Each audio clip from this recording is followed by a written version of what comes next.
ഹരേ രാമ രാമ രാമ ഹരേ ഹരേ ഹരേ കൃഷ്ണ കൃഷ്ണ കൃഷ്ണ ഹരേ ഹരേ ഹരേ രാമ രാമ രാമ ഹരേ ഹരേ ഹരേ കൃഷ്ണ കൃഷ്ണ കൃഷ്ണ ഹരേ ഹരേ ഹരേ രാമ രാമ രാമ ഹരേ ഹരേ ഹരേ കൃഷ്ണ കൃഷ്ണ കൃഷ്ണ ഹരേ ഹരേ ഹരേ രാമ രാമ രാമ ഹരേ ഹരേ ഹരേ കൃഷ്ണ കൃഷ്ണ കൃഷ്ണ ഹരേ ഹരേ ഹരേ രാമ രാമ രാമ ഹരേ ഹരേ ഹരേ കൃഷ്ണ കൃഷ്ണ കൃഷ്ണ ഹരേ ഹരേ ഹരേ രാമ രാമ രാമ ഹരേ ഹരേ ഹരേ കൃഷ്ണ കൃഷ്ണ കൃഷ്ണ ഹരേ ഹരേ ഹരേ രാമ രാമ രാമ ഹരേ ഹരേ ഹരേ കൃഷ്ണ കൃഷ്ണ കൃഷ്ണ ഹരേ ഹരേ ഹരേ രാമ. ഹരേ കൃഷ്ണ മാതാജി. അതെ, ക്ലാസ് തുടങ്ങുമല്ലേ? ഹരേ കൃഷ്ണ മാതാജി. ഹരേ കൃഷ്ണ. ഹരേ കൃഷ്ണ. ഓം നമോ ഭഗവതേ വാസുദേവായ. ഓം നമോ ഭഗവതേ വാസുദേവായ. ഓം നമോ ഭഗവതേ വാസുദേവായ. ജ്ഞാനാഞ്ജനശലാഖയാ ചക്ഷുരുന്മീലിതം യേന തസ്മൈ ശ്രീഗുരവേ നമഃ. ശ്രീചൈതന്യമനോഭീഷ്ടം സ്ഥാപിതം യേന ഭൂതലേ സ്വയം രൂപകഥാ മഹ്യം ദദാതി സ്വപദാന്തികം. ശ്രീചൈതന്യമനോഭീഷ്ടം സ്ഥാപിതം യേന ഭൂതലേ സ്വയം രൂപകഥാ മഹ്യം ദദാതി സ്വപദാന്തികം. വന്ദേഹം ശ്രീഗുരോ ശ്രീയുതപദകമലം ശ്രീഗുരുൻ വൈഷ്ണവാംശ്ച ശ്രീരൂപം സാഗ്രജാതം സഹഗണ രഘുനാഥാന്വിതം തം സജീവം സാദ്വൈതം സാവധൂതം പരിജനസഹിതം കൃഷ്ണ ചൈതന്യദേവം ശ്രീരാധാ കൃഷ്ണപാദാൻ സഹഗണലളിതാ ശ്രീവിശാഖാന്വിതാംശ്ച. നമോ വിഷ്ണുപാദായ കൃഷ്ണപ്രേഷ്ഠായ ഭൂതലേ ശ്രീമതേ ഭക്തിവേദാന്ത സ്വാമിനിധി നാമിനേ നമസ്തേ സാരസ്വതേ ദേവേ ഗൗരവാണി പ്രചാരിണേ നിർവിശേഷ ശൂന്യവാദി പാശ്ചാത്യ ദേശതാരിണേ. ഹേ കൃഷ്ണ കരുണാ സിന്ധോ ദീനബന്ധോ ജഗത്പദേ ഗോപേശ ഗോപികാ കാന്ത രാധാ കാന്ത നമോസ്തുതേ. തപ്ത കാഞ്ചന ഗൗരാംഗീ രാധേ വൃന്ദാവനേശ്വരി വൃഷഭാനുസുതേ ദേവി പ്രണമാമി ഹരിപ്രിയേ. പാഞ്ചാകൽപതരുഭ്യശ്ച കൃപാ സിന്ധുഭ്യ ഏവ ച പതിതാനാം പാവനേഭ്യോ വൈഷ്ണവേഭ്യോ നമോ നമഃ. जय श्री कृष्ण चैतन्य प्रभु नित्यानंदा श्री अद्वैता गदाधरा शिवासादि गौर भक्त वृंद. हरे कृष्ण कृष्ण कृष्ण हरे हरे हरे राम राम राम हरे हरे. हरे कृष्ण. ശ്രീ രാധാ ഗോവിന്ദ് മന്ദിർ ഇസ്കോൺ മാംഗ്ലൂരിന്റെ 18 ദിവസത്തെ ഭഗവത്ഗീത ക്ലാസ്സിലേക്ക് എല്ലാവർക്കും സ്വാഗതം. ഇന്ന് മൂന്നാമത്തെ അധ്യായമായി നമ്മൾ അല്ലെ, കർമ്മയോഗം നമ്മൾ പറഞ്ഞു നേരത്തെ. ഭഗവത്ഗീതയിലെ എല്ലാ അധ്യായങ്ങളും യോഗം അല്ലെ, കണക്ടിങ് ടു ഗോഡ്, അതാണ്. അപ്പോ കർമ്മത്തിലൂടെ എങ്ങനെ ഭഗവാനെ കണക്ട് ചെയ്യാം എന്നുള്ളതാണ് ഈ മൂന്നാമത്തെ അധ്യായത്തിലൂടെ നമ്മൾ പഠിക്കുന്നത്. അപ്പോ കഴിഞ്ഞ അധ്യായത്തിൽ ഭഗവാൻ എന്താ അർജുനന് പറഞ്ഞു കൊടുത്തത്? എല്ലാവർക്കും ഓർമ്മയുണ്ടല്ലോ എന്താണ് ഭഗവാൻ അർജുനന് പറഞ്ഞു കൊടുത്തത്? സംഖ്യയോഗത്തില് നമ്മള് എന്താണ് ശരീരം, എന്താണ് ആത്മാവ് എന്നുള്ളതാണ് വ്യക്തമായിട്ട് ഭഗവാൻ പറഞ്ഞു കൊടുത്തത് അല്ലെ. പിന്നെ എങ്ങനെയാണ് ഈ കർമ്മങ്ങൾ ചെയ്യേണ്ടത്, അതായത് എല്ലാറ്റിന്റെയും ഗീതാ വിഷയ സംഗ്രഹം എന്നാണ് ചില പ്രഭുപാദർ അതിന് പേരിട്ടിരിക്കുന്നത്. മുഴുവൻ ഭഗവത്ഗീതയും ഒന്ന് സംഗ്രഹിച്ച് പറഞ്ഞു കൊടുത്തു അർജുനനെ അല്ലെ. ബുദ്ധിയോഗ, അതായത് ഭക്തിയോഗം, അതൊക്കെ ഭഗവാൻ ഒന്ന് ടച്ച് ചെയ്ത് പോയി രണ്ടാമത്തെ അധ്യായത്തില്. അപ്പോ മൂന്നാമത്തെ അധ്യായത്തിൽ വന്നിട്ട് അർജുനൻ എന്താണ് കൺഫ്യൂഷൻ ആണ് വരുന്നത്. അതായത് ഈ ശരീരമല്ല ആത്മാവാണ്, പിന്നെ എന്തിനാണ് നമ്മൾ ഇത്രയും വലിയൊരു യുദ്ധമൊക്കെ ചെയ്ത് ഇവരെയൊക്കെ തോൽപ്പിച്ചിട്ട് എന്താ കാര്യം? നമുക്ക് ആത്മാവാണ് നമ്മളെങ്കിലും നമുക്ക് ഇതിന്റെ ഒന്നും ഈ സുഖാനുഭവങ്ങളുടെ ഒന്നും ആവശ്യമില്ല അല്ലെ. ഇന്ദ്രിയങ്ങളെ നിയന്ത്രിക്കണം എന്ന് പറഞ്ഞു, സുഖാനുഭവങ്ങള് അതുപോലെ കർമ്മഫലങ്ങൾ ഒന്നും ആഗ്രഹിക്കാതെ കർമ്മം ചെയ്യാൻ പറഞ്ഞു. നമ്മൾ ഈ സുഖത്തിന് വേണ്ടി, ഇന്ദ്രിയങ്ങളുടെ സുഖത്തിന് വേണ്ടി ചെയ്യരുത് എന്നൊക്കെ പറഞ്ഞു കൊടുത്തു അർജുനന്. അപ്പൊ പിന്നെ നമ്മൾ എന്തിനു വേണ്ടിയാണ് ഈ യുദ്ധം ചെയ്യുന്നത് എന്ന് ആർക്ക് സംശയം വരികയാണ്? അർജുനന് സ്വാഭാവികമായിട്ട് അല്ലെ, ഞാൻ എന്താണ് ശരിക്കും ചെയ്യേണ്ടത് എന്നുള്ളൊരു ചോദ്യത്തിലാണ് ഈ മൂന്നാമത്തെ അധ്യായം അർജുനൻ സ്റ്റാർട്ട് ചെയ്യുന്നത്. അർജുന ഉവാച ധ്യായസി ചേത് കർമ്മണസ്തേ മദാ ബുദ്ധിർജനാർദ്ദന തത്കിം കർമ്മണി ഘോരേ മാം നിയോജയസി കേശവ. അർജുനൻ പറഞ്ഞു, ഹേ ജനാർദ്ദന, അല്ലയോ കേശവ, ഫലകാംക്ഷയോടെ ചെയ്യുന്ന കർമ്മത്തെക്കാൾ ശ്രേഷ്ഠമാണ് ബുദ്ധി എന്ന് കരുതുന്നുവെങ്കിൽ അങ്ങ് എന്തിനാണ് എന്നെ ക്രൂരമായി ഈ യുദ്ധത്തിന് പ്രേരിപ്പിക്കുന്നത്? അതായത് ഇവിടെ ഭഗവാനോട് എന്താ അർജുനൻ ചോദിക്കുന്നത്? ബുദ്ധി. ബുദ്ധി എന്ന് പറഞ്ഞാൽ എന്താണ്? കൃഷ്ണാബോധത്തിൽ പ്രവർത്തനമാണ് ഈ ബുദ്ധിയോഗം എന്ന് പറഞ്ഞു കഴിഞ്ഞാല്. കൃഷ്ണാബോധത്തിൽ ഭഗവാനെ വേണ്ടി കർമ്മം ചെയ്യുക എന്നുള്ളത് തന്നെയാണ്. കൃഷ്ണാബോധത്തിൽ പ്രവർത്തനമാണ് ബുദ്ധിയോഗം എന്ന് പറയുന്നത്. അപ്പോ ഭഗവാനോട് അർജുനൻ എന്താ ഇവിടെ ചോദിക്കുന്നത്? ഹേ ജനാർദ്ദന, അല്ലയോ കേശവ. എന്തൊക്കെയാ വിളിക്കുന്നത് ഭഗവാനെ? ജനാർദ്ദനൻ. ജനാർദ്ദനൻ എന്ന് പറഞ്ഞാൽ എന്താണ്? എല്ലാവരെയും ഉദ്ധരിക്കുന്ന, അല്ലെ, എല്ലാവരെയും സംരക്ഷിക്കുന്ന ആളാണ് ഭഗവാൻ. കേശവ, കേശി എന്ന അസുരനെ വധിച്ചിട്ടുള്ള ആളാണ് ഭഗവാൻ. അപ്പോ ജനാർദ്ദന, കേശവ, ഫലകാംക്ഷയോട് ചെയ്യുന്ന കർമ്മത്തെക്കാൾ ശ്രേഷ്ഠമാണ് ബുദ്ധി എന്ന് കരുതുന്നുവെങ്കിൽ അങ്ങ് എന്തിനാണ് എന്നെ ക്രൂരമായി യുദ്ധത്തിന് പ്രേരിപ്പിക്കുന്നത്? അതായത് അർജുനൻ എന്താ വിചാരിക്കുന്നത്? യുദ്ധം ചെയ്യുന്നത് എന്തിനു വേണ്ടിയാണ്? നമുക്ക് രാജ്യം ലഭിക്കാൻ വേണ്ടിയാണ്, അല്ലെ? നമുക്ക് രാജാവായിട്ടിരുന്ന് എല്ലാ സുഖഭോഗങ്ങളും അനുഭവിക്കുക എന്നുള്ളതാണ്. അതുകൊണ്ടാണ് അർജുനൻ നേരത്തെ പറഞ്ഞത്, എനിക്ക് സുഖമൊന്നും ആഗ്രഹമില്ല, ഇവരെയൊക്കെ കൊന്നിട്ട് എനിക്കൊന്നും ആവശ്യമില്ല. അപ്പൊ നമ്മൾ യുദ്ധം ചെയ്യുന്നത് എന്തിനു വേണ്ടിയാണ്? രാജ്യഭാരം കിട്ടാൻ വേണ്ടിയിട്ട്, രാജാവാകാൻ വേണ്ടിയിട്ടാണ് നമ്മൾ യുദ്ധം ചെയ്യുന്നതെന്നുള്ളൊരു കോൺസെപ്റ്റാണ് അർജുനന്റെ ഉള്ളിലുള്ളത്. അപ്പോ ഫലേച്ഛയോട് കൂടി ചെയ്യുന്ന കർമ്മത്തെക്കാൾ ശ്രേഷ്ഠമാണ് ബുദ്ധി അഥവാ കൃഷ്ണാബോധത്തിൽ പ്രവർത്തനമെങ്കിൽ എന്നെ കൊണ്ട് എന്തിനാണ് ഭഗവാനെ ഇത്രയും ക്രൂരമായ ഒരു യുദ്ധത്തിന് പ്രേരിപ്പിക്കുന്നത് എന്നാണ് ആര് ചോദിക്കുന്നത് ഇവിടെ? അർജുനൻ. വ്യാമിശ്രേണേവ വാക്യേന ബുദ്ധിം മോഹയസീവ മേ തദേകം വദ നിശ്ചിത്യ യേന ശ്രേയോഹമാപ്നുയാം. ദ്വയാർത്ഥങ്ങളുള്ള ഉപദേശങ്ങളാൽ അങ്ങ് എന്റെ ബുദ്ധിയെ അമ്പരപ്പിക്കുന്നു. എനിക്ക് ഏറ്റവും ശ്രേയസ്കരമായത് എന്തെന്ന് തീർത്ത് പറഞ്ഞു തരൂ. അപ്പോ അർജുനൻ കൺഫ്യൂഷൻ കൂടുകയാണ് ചെയ്തത്. ഭഗവാനോട് ആദ്യം എന്താ പറഞ്ഞത്? എനിക്ക് എന്താണ് ചെയ്യേണ്ടത്, ശ്രേയസ്കരമായത് എന്താണെന്ന് എനിക്ക് അറിയില്ല, ഞാൻ അങ്ങേക്ക് ശിഷ്യപ്പെട്ടു കഴിഞ്ഞിരിക്കുന്നു, എനിക്ക് ഉപദേശം തന്നാലും എന്നാണ് രണ്ടാമത്തെ അധ്യായത്തിൽ പറഞ്ഞത്. അപ്പോ ഭഗവാൻ സംസാരിച്ചു തുടങ്ങി. ഭഗവാൻ എന്താ ആദ്യം തന്നെ പറഞ്ഞു കൊടുത്തത് എന്താണ്? നമ്മുടെ ഈ ശരീരമല്ല ആത്മാവാണ് എന്നുള്ള ആ ഒരു ജ്ഞാനമാണ് ഭഗവാൻ അർജുനന് ഫസ്റ്റ് തന്നെ പറഞ്ഞു കൊടുത്തത്. അപ്പോ ശരീരത്തിന് മാത്രമേ നാശം സംഭവിക്കുള്ളൂ, പക്ഷെ ആത്മാവിനെ ആർക്കും ഒന്നും ചെയ്യാൻ പറ്റില്ല, നശിപ്പിക്കാൻ സാധിക്കില്ല, അത് ശാശ്വതനാണ് എന്നൊക്കെ അർജുനന് പറഞ്ഞു കൊടുത്തു. എന്നിട്ട് എന്താ പിന്നെ പറയുന്നത്? തസ്മാത് ഉത്തിഷ്ഠ കൗന്ദേയ യുദ്ധായ കൃതനിശ്ചയ, അല്ലെ? നീ എഴുന്നേറ്റ് യുദ്ധം ചെയ്യും. അതുകൊണ്ട് അർജുന നീ ഒന്നും ചിന്തിക്കേണ്ട ആവശ്യമില്ല, അവർ മരിച്ചു പോകുന്നുള്ള ടെൻഷനൊന്നും നിനക്ക് ആവശ്യമില്ല, നീ പോയി യുദ്ധം ചെയ്യൂ എന്നാണ് അർജുനൻ അപ്പോഴും കൃഷ്ണൻ അർജുനനോട് പറഞ്ഞു കൊടുത്തുകൊണ്ടിരിക്കുന്നത്.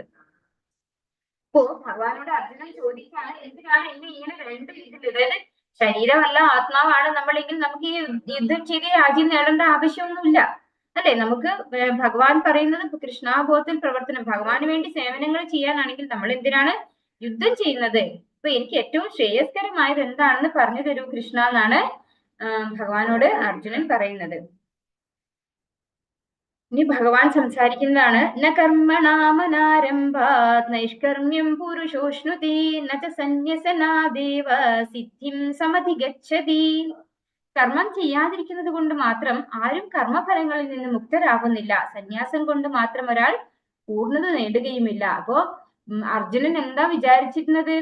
നമ്മള് യുദ്ധം ചെയ്യേണ്ട ആവശ്യമില്ല, ഭഗവാന് സേവനം ചെയ്താൽ മതി, അതാണ് നമ്മൾ ചെയ്യേണ്ടത്. അതായത് നമ്മളുടെ യഥാർത്ഥ ജോലി പറയുന്നത് ഭഗവത് സേവനമാണ്, നമ്മൾ ഈ ശരീരമല്ല, ആത്മാവിന് വേണ്ടിയാണ് നമ്മൾ കർമ്മം ചെയ്യേണ്ടത് എന്നൊക്കെയാണ് അർജുനൻ കഴിഞ്ഞ രണ്ടാമത്തെ അധ്യായത്തിലുള്ള കാര്യങ്ങളൊക്കെ കേട്ട് കഴിഞ്ഞപ്പോൾ വിചാരിച്ചത് അങ്ങനെയാണ്. അപ്പൊ ഒന്നും ചെയ്യാതെ ഭഗവാന്റെ സേവനം ചെയ്യാം, അങ്ങനെയാണ് അർജുനൻ വിചാരിച്ചിരിക്കുന്നത്. അല്ലാതെ നമ്മൾ ഫലേച്ഛയോടുകൂടി, അതായത് എന്തെങ്കിലുമൊക്കെ നേടണം എന്ന് കരുതിക്കൊണ്ട് ജോലിയൊന്നും ചെയ്യേണ്ട ആവശ്യമില്ല, വെറുതെ ഇരുന്നാൽ മതി ഭഗവാന് സേവനം ചെയ്തുകൊണ്ട് എന്ന് വിചാരിച്ചു അർജുനൻ.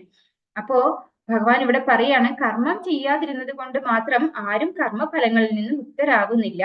അപ്പോ നമ്മള് ഒന്നും ചെയ്യാണ്ടിരുന്നത് കൊണ്ട് നമുക്ക് ഒരു ഫലവും അനുഭവിക്കേണ്ടി വരുന്നില്ല എന്നാണ് ഭഗവാൻ പറഞ്ഞിരുന്നത്. അപ്പൊ ചെയ്യേണ്ട കർമ്മങ്ങൾ, നമ്മുടെ നിയത കർമ്മങ്ങളൊക്കെ നമ്മൾ ചെയ്തു തന്നെ ആവണം. സന്യാസം കൊണ്ട് മാത്രം ഒരാൾ പൂർണ്ണത നേടുകയും ഇല്ല. ഇവിടെ നമുക്കറിയാം, കുറച്ച് കാഷായ വസ്ത്രമൊക്കെ ഇട്ട് പിന്നെ താടി മുടിയൊക്കെ വളർത്തി സന്യാസം സ്വീകരിച്ചത് കൊണ്ട് ഒരാൾ പൂർണ്ണത നേടുകയും ഇല്ല. എന്ത് വേണം അവർക്ക്?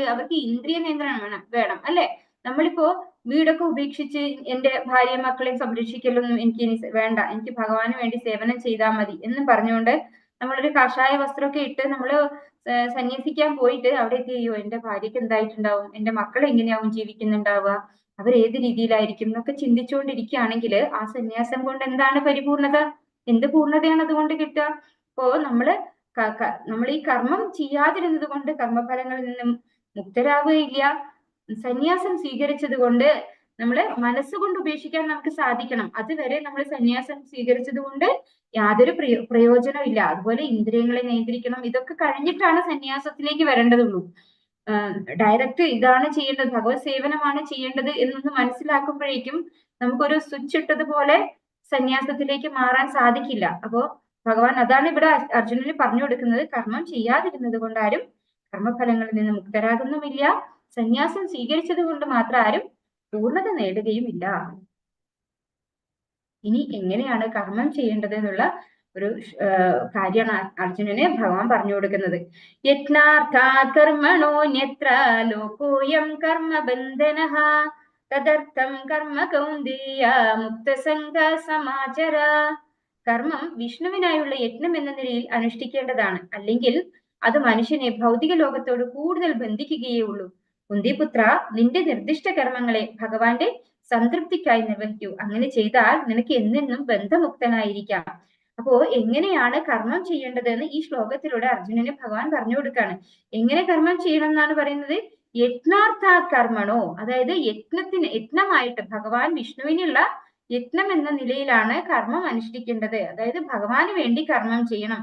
അന്യത്ര ലോകോയം കർമ്മബന്ധന, അതല്ലാച്ചാൽ അതായത് നമ്മൾ ഭഗവാന് വേണ്ടി അല്ലാതെ നമുക്ക് വേണ്ടി നമ്മൾ കർമ്മം ചെയ്താല് ലോകോയം കർമ്മബന്ധനക, നമ്മൾ ഈ കർമ്മബന്ധനത്തില് പെട്ടുപോകും. നമ്മള് ഈ കർമ്മബന്ധനത്തിൽ നിന്ന് മുക്തിയില്ലാതെ ഇവിടെ തന്നെ ഇങ്ങനെ ജനിച്ചു മരിച്ചുകൊണ്ടിരിക്കണം സദാ ഈ ഒരു ഭൗതിക ലോകത്തില്. തദർത്ഥം കർമ്മ കൗന്ദേയ മുക്ത സംഘ സമാചര. അപ്പോ അങ്ങനെ കർമ്മം ചെയ്താല് നമ്മള് മുക്തി കിട്ടും നമുക്ക്. എങ്ങനെയാണ് ഈ മുക്തി എന്ന് പറഞ്ഞാൽ എന്താ ഉദ്ദേശിക്കുന്നത്? നമ്മളെ ഒന്നും ബാധിക്കില്ല അല്ലെ. നമ്മൾ ഈ ഇതിനകത്തൊക്കെ അതായത് ഇപ്പൊ ഒരു കുടുംബിനിയാണെങ്കിൽ ആ കുടുംബത്തിലെല്ലാം ചെയ്യുന്നുണ്ടാവും. ഭഗവാന് വേണ്ടി കർമ്മം ചെയ്യുമ്പോൾ നമ്മള് ഒന്നിനോട്, അതായത് ആരെങ്കിലും നമ്മളൊക്കെ ഒന്നൊക്കെ തന്നില്ല, അല്ലെങ്കിൽ അവിടെ നിന്ന് എന്തെങ്കിലും കിട്ടിയില്ല, കാരണം നമ്മൾ ഫലേച്ഛ ഇല്ലാതെയാണ് ഭഗവാന് വേണ്ടിയാണ് കർമ്മം ചെയ്യുന്നത് അല്ലെ.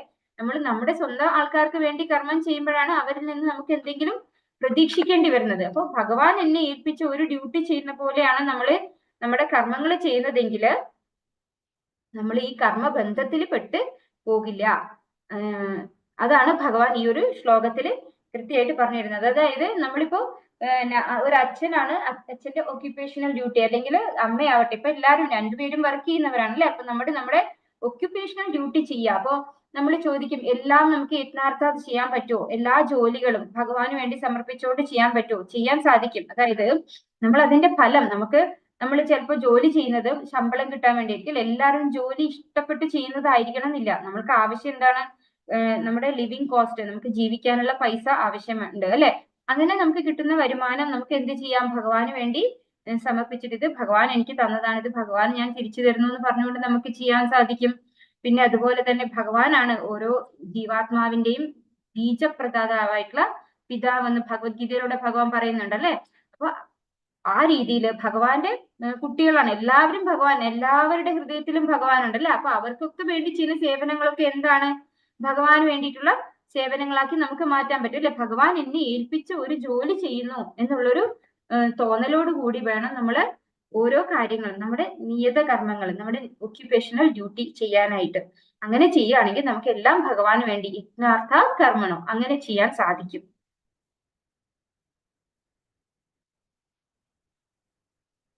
യജ്ഞശിഷ്ടാശിനഃ സന്തോ മുച്യന്തി സർവകിൽബിഷൈഃ ഭുഞ്ജതേ തേ ത്വഖം പാപാ യേ പചന്ത്യാത്മകാരണാത്. യജ്ഞത്തിൽ നിവേദിക്കപ്പെടുന്ന അന്നം ഭക്ഷിക്കുന്നത് കൊണ്ട് ഭഗവത് ഭക്തന്മാർ സർവ പാപങ്ങളിൽ നിന്നും മുക്തരാകുന്നു. സ്വയം ആസ്വദിക്കാൻ വേണ്ടി മാത്രം ഭക്ഷണം ഉണ്ടാക്കുന്നവർ പാപത്തെയാണ് ഭുജിക്കുന്നത്.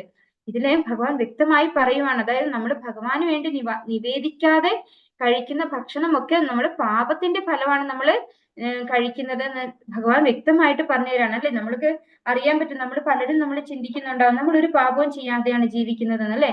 പക്ഷെ നമ്മളെപ്പോഴും ഭക്ഷണം ഉണ്ടാക്കി കഴിക്കുന്നതൊക്കെ നമ്മുടെ ഇഷ്ടത്തിന് വേണ്ടി അല്ലെ, നമ്മുടെ ഇന്ദ്രിയങ്ങളുടെ സുഖത്തിന് വേണ്ടി, നമ്മുടെ കുടുംബത്തിന് വേണ്ടി എന്നുള്ള ചിന്തയോട് കൂടി മാത്രമാണ് നമ്മൾ ഭക്ഷണം ഉണ്ടാക്കി കഴിക്കാറുള്ളത്.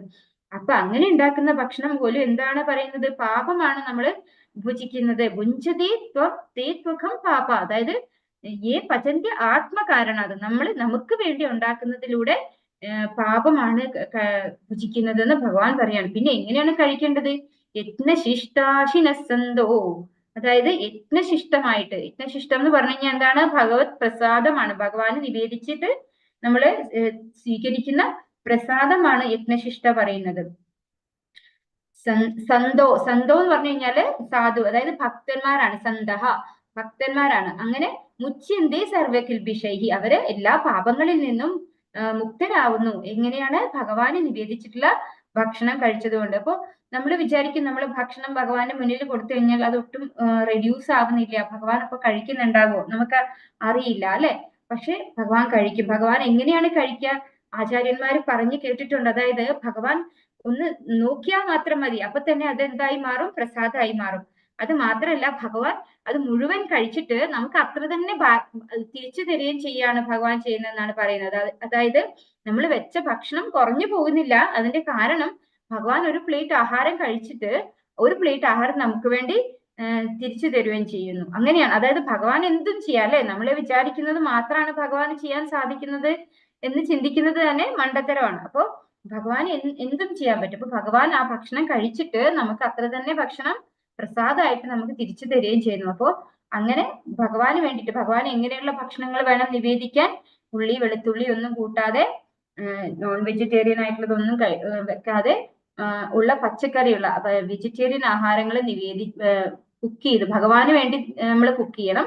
അതായത് ഭഗവാന് കൊടുക്കാൻ വേണ്ടിയിട്ടാണ് എന്നുള്ള ഒരു തോട്ടോടു കൂടി വേണം നമ്മൾ നാമം ജപിച്ചുകൊണ്ട് ആ ഭക്ഷണം ഉണ്ടാക്കാനായിട്ട്. അങ്ങനെയുള്ള ഭക്ഷണം ഭഗവാന് നിവേദിച്ചിട്ട് പ്രസാദമായിട്ട് നമ്മൾ കഴിക്കുന്നത് കൊണ്ട് തന്നെ നമ്മൾ എല്ലാ പാപങ്ങളിൽ നിന്നും മുക്തരാകുന്നു എന്ന് ഭഗവാൻ പറഞ്ഞു തരുന്നു.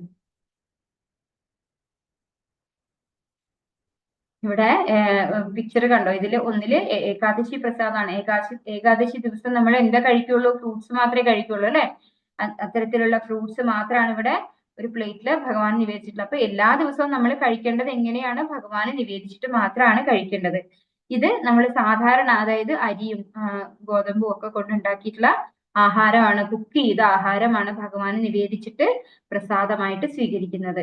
അപ്പോ ഏത് ഭക്ഷണം ആവട്ടെ നമ്മൾ ഭഗവാന് നിവേദിച്ച് ഭഗവാന്റെ യജ്ഞശിഷ്ടം, അതായത് പ്രസാദമായിട്ട് സ്വീകരിക്കണം. അങ്ങനെയാണെങ്കിൽ നമ്മളെ എല്ലാ പാപത്തിൽ നിന്നും മുക്തരാവും. അന്നാദ് ഭവന്തി ഭൂതാനി പർജന്യാദന്ന സംഭവഃ യജ്ഞാത് ഭവതി പർജന്യോ യജ്ഞകർമ്മ സമുദ്ഭവഃ. എല്ലാ ജീവജാലങ്ങളും ധാന്യങ്ങൾ കൊണ്ട് ജീവിക്കുന്നു. അതാകട്ടെ മഴ മൂലമുണ്ടാകുന്നു. മഴ യജ്ഞത്തിൽ നിന്നുണ്ടാകുന്നു. യജ്ഞങ്ങൾ വിധിപ്രകാരമുള്ള കർമ്മങ്ങളിൽ നിന്നും. അപ്പോ ഇവിടെ ഭഗവാൻ നമ്മളെ ഓരോ മനുഷ്യരും അല്ലെ, അന്നാദ് ഭവന്തി ഭൂതാനി, ഓരോ ജീവാത്മാവും എന്തുകൊണ്ടാണ് ഭക്ഷണം കഴിക്കണം അല്ലെ? അന്നം കഴിച്ചാണ് ഓരോ ജീവാത്മാവും ജീവിതം നിലനിർത്തുന്നത്. പർജന്യാത് അന്ന സംഭവ. ഇത് പർജന്യം എന്ന് പറഞ്ഞു കഴിഞ്ഞാൽ മഴ സാധാരണ മഴയല്ല. അതായത് നമ്മൾ 3-4 ദിവസം അടുപ്പിച്ച് തോരാതെ പെയ്യുന്ന മഴ പർജന്യമല്ല. നമ്മൾ ഭക്ഷണ ധാന്യങ്ങള് കിളിർത്ത് വരാനുള്ള ആ ഒരു മഴയുണ്ടല്ലോ, ആവശ്യത്തിനുള്ള മഴ. പക്ഷെ ഈ ധാന്യങ്ങളും ചെടികൾക്കും ഒക്കെ വളരാൻ ആവശ്യമുള്ളതായ മഴയാണ് പർജന്യം എന്ന് പറയുന്നത്. പർജന്യത്താലാണ് എന്തുണ്ടാവുന്നത്? അന്നസംഭവ, അന്നം ഉണ്ടാവുന്നത്. അതായത് ധാന്യങ്ങൾ വരുന്നത് അതിന് ആവശ്യമുള്ള മഴ, അതിന് കണക്കായിട്ടുള്ള മഴ പെയ്യുമ്പോഴാണ് അത് ധാന്യങ്ങൾ ഉണ്ടാവുന്നത്. യജ്ഞാ ഭവതി പർജന്യം. നമ്മള് യജ്ഞം ചെയ്താൽ മാത്രമേ മഴ പെയ്യുള്ളൂ. അതായത് എന്താണ് യജ്ഞം? നമ്മൾ ഓരോ യുഗത്തിലും ഓരോരോ യജ്ഞങ്ങളാണ് അല്ലെ? ഈ കലിയുഗത്തില് നാമസങ്കീർത്തനമാണ് യജ്ഞം. അപ്പോ യജ്ഞാ ഭവതി പർജന്യോ യജ്ഞ കർമ്മ സമുദ്ഭവ. അതായത് ധാർമ്മികമായിട്ടുള്ള വിധിപ്രകാരമുള്ള കർമ്മങ്ങളിൽ നിന്നാണ് യജ്ഞങ്ങൾ ഉണ്ടാകുന്നത്. യജ്ഞങ്ങൾ വിധിപ്രകാരമുള്ള കർമ്മങ്ങളിൽ നിന്നും, മഴ യജ്ഞത്തിൽ നിന്നും ഉണ്ടാകുന്നു. യജ്ഞം കലിയുഗത്തിലെ ഏത് യജ്ഞമാണ് നമ്മൾ നിർവഹിക്കേണ്ടത്? സങ്കീർത്തന യജ്ഞമാണ്. മുമ്പുള്ള, അതായത് ത്രേതായുഗത്തിലും ഒക്കെ ഫയർ സാക്രിഫൈസ്, അതായത് അഗ്നിഹോത്രം അല്ലെ, അങ്ങനെ അഗ്നിയില് നെയ്യൊക്കെ ഒഴിച്ചിട്ടുള്ള യജ്ഞമാണ് ചെയ്യാറുള്ളത്. ഇപ്പൊ നാമസങ്കീർത്തനം, ഇപ്പൊ ഈ യജ്ഞം ചെയ്യാറില്ല. ഇവിടെ നിന്ന് നമുക്ക് കാണിച്ചു തരാണ്. അതായത് ഭഗവാനിൽ നിന്നാണ് എന്ത് വന്നിട്ടുള്ളത്? വേദം വന്നിട്ടുള്ളത് അല്ലെ? വേദങ്ങൾ വന്നിട്ടുള്ളത് ഭഗവാനിൽ നിന്ന് ഗുരു ശിഷ്യ പരമ്പര വഴി അല്ലെ?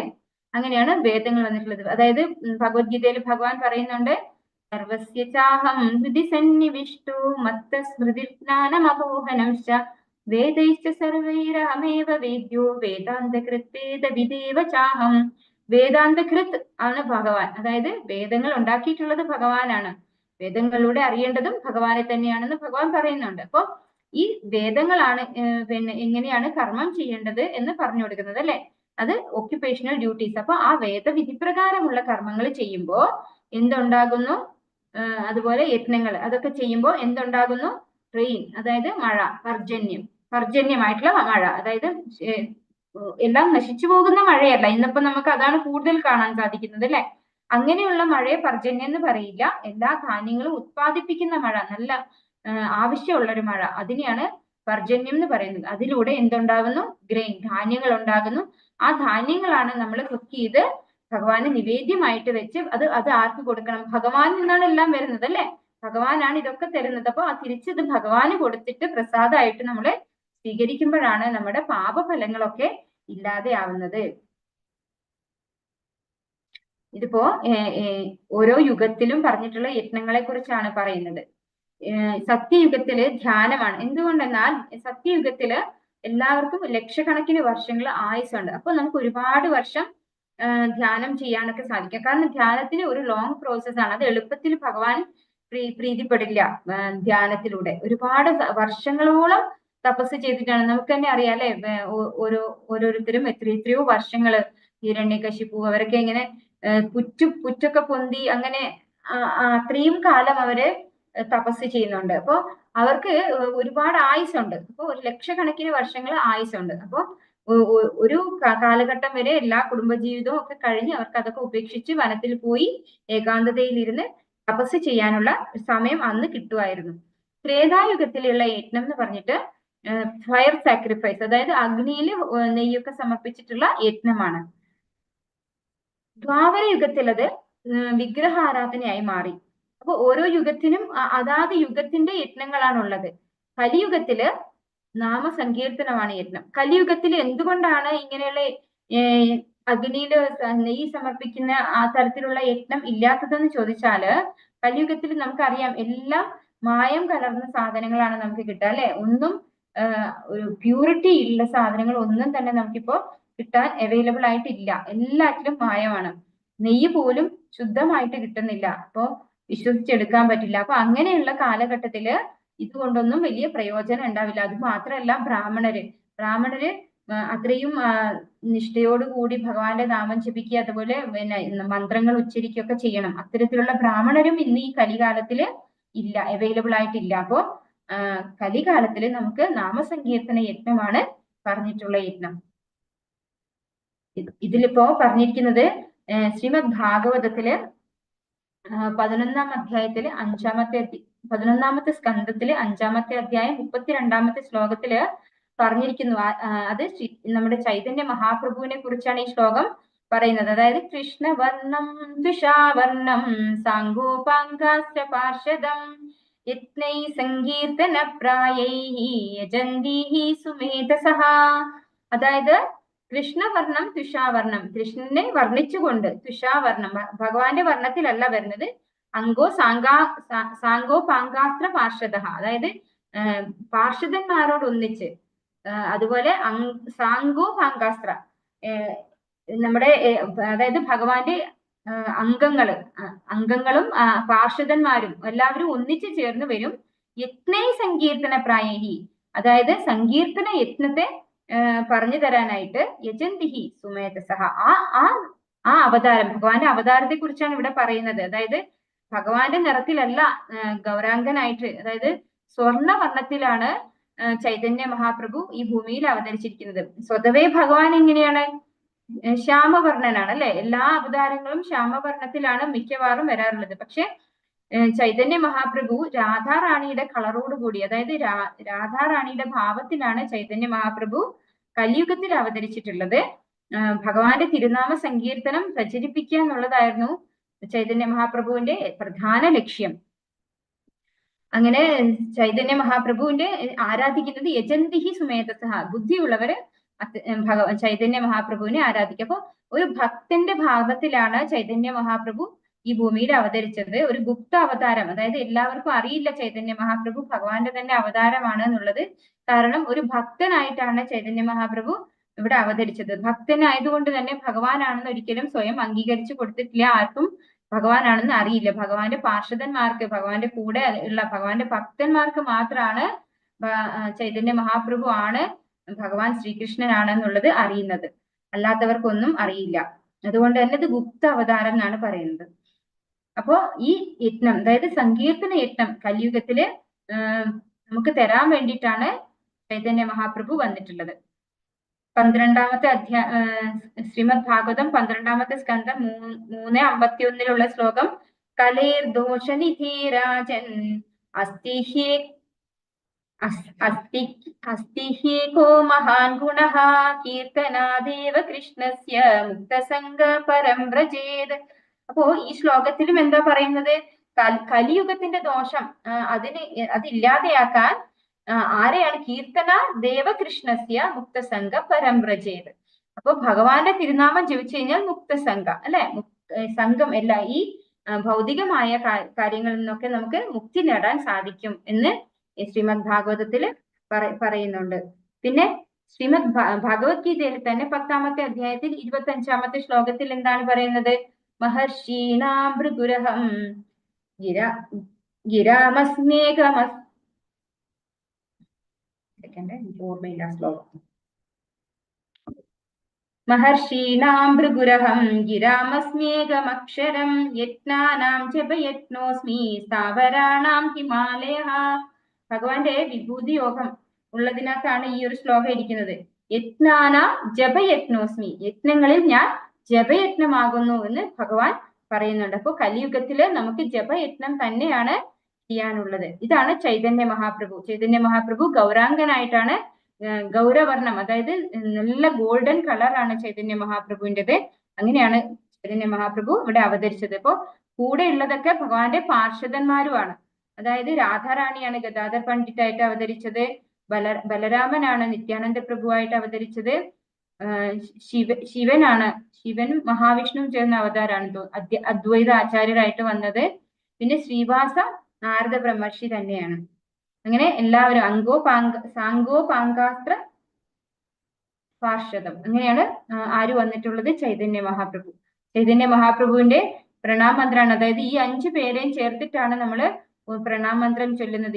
ഈ പ്രണാമന്ത്രം നമ്മൾ ഹരേ കൃഷ്ണ മഹാമന്ത്രം ജപിക്കുന്നതിന് തൊട്ട് മുമ്പേ ജപിച്ചാല് നമ്മള് അനർത്ഥങ്ങളോട് കൂടിയാണ് ജപിക്കുക, അല്ലെ?